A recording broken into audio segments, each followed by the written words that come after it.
Uwanja mdogo wa ndege wa Lichota katika kaunti ya Migori uliojengwa mwaka 1978 uliokuwa umepuuzwa kwa muda mrefu sasa unakarabatiwa kwa gharama ya shilingi milioni 300 kwa lengo la kuimarisha sekta za utalii na biashara katika eneo la magharibi mwa nchi.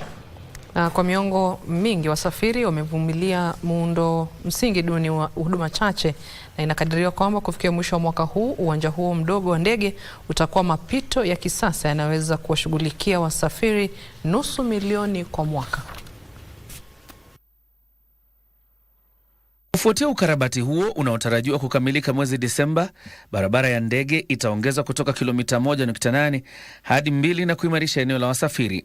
Maafisa wamesema kuwa uwanja huo wa ndege utapandishwa hadi kutoka daraja la C hadi daraja la B, na hivyo kuvutia mashirika zaidi ya ndege, kuimarisha safari za ndege na kurahisisha uunganishaji hadi kwenye maeneo ya kitaifa na kimataifa. Kwa sasa uwanja huo hupokea ndege 12 kila siku, nyingi zikiwa za kukodishwa, huku ikiwa na ratiba ya safari moja tu ya shirika moja la ndege hapa nchini.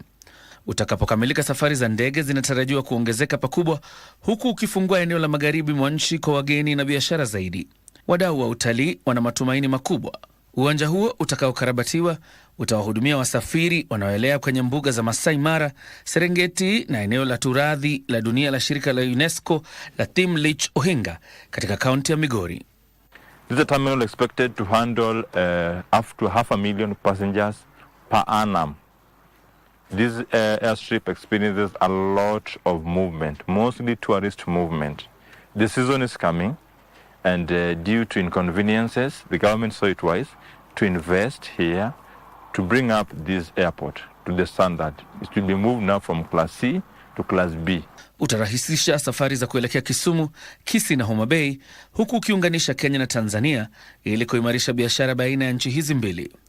Barnabas Nyonda, afisa anayesimamia shughuli hiyo, amesema kuwa mradi huo utapunguza hali ya kucheleweshwa kuidhinishwa mpakani na hata kuruhusu safari za ndege za moja kwa moja hadi maeneo kama vile Johannesburg.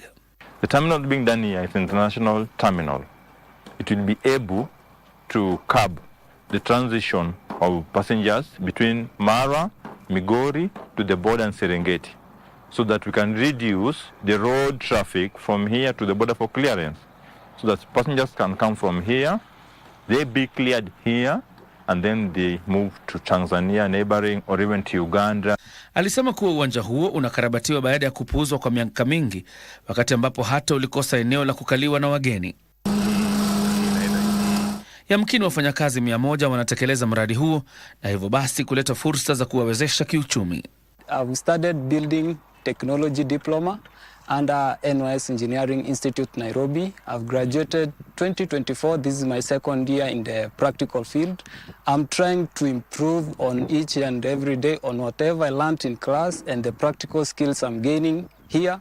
And I believe everything is going to be okay, and we are going to produce the best out of the best.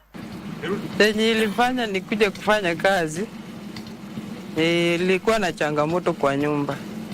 Ndio maana niliamua nikuje nitafute 5, mzee alete 5, tuunganishe pamoja kuwe 10. Maeneo ya kitalii yakiwemo mbuga ya kitaifa ya Ndere katika kaunti ya Kisumu pia yatanufaika. Maafisa wa ulinzi wanasema kuwa kuimarishwa kwa safari za ndege kutawavutia wageni wa kimataifa, kubuni fursa kwa vijana kuwa waelekezi wa watalii na kuonyesha wanyamapori wa aina mbalimbali na mandhari ya kupendeza ya eneo hilo. We allow communities to do the boat riding aspect of tourism. They are the ones who bring visitors, take them around, and be paid directly by the visitors. John Jacob Kuria, Darubini.